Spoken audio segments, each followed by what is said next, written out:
ৰাজীৱ শদিয়াৰ কথা মানুহে পাহৰিছিলেহে মাথো, কিন্তু সামাজিক মাধ্যমত দিয়া এটা পোষ্টে পুনৰ মানুহক মনত পেলাই দিলে প্ৰয়াত গণশিল্পী ৰাজীৱ শদিয়ালৈ। সামাজিক মাধ্যমত পত্নী উপাসনা বকলিয়ালৰ এটা আৱেগিক পোষ্ট। পোষ্টটোত প্ৰয়াত শিল্পী ৰাজীৱ শদিয়া আৰু তেওঁৰ পত্নী উপাসনা বকলিয়ালৰ ফটোত কেপশ্যন কৰি লিখিছে, ভাল পাওঁ তোমাক, ভাল পাই থাকিম।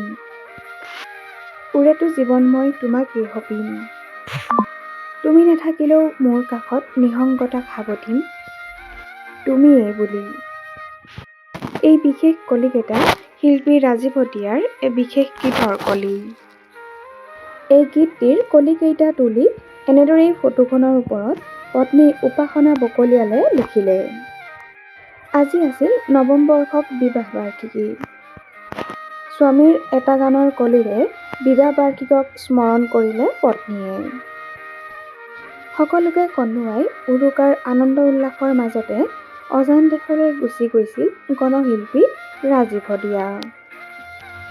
এই বিশেষ পুষ্টিৰ পাছতেই পুনৰ আৱেগিক হৈ পৰিছে সকলো। ৰাজীৱ শদিয়া এতিয়া সকলোৰে হৃদয়ত। জাতীয়তাবাদী গীতেৰে জনতাৰ হৃদয় জয় কৰা শিল্পীগৰাকীৰ জীৱিতকালৰ সৃষ্টিৰাজি এতিয়া বহুলভাৱে হৈছে জনপ্ৰিয়। দিন বাগৰাৰ লগে লগে সকলো মানুহেই যেন পাহৰি যাব। কিন্তু পত্নীয়ে জানো তেওঁক পাহৰিব পাৰিব?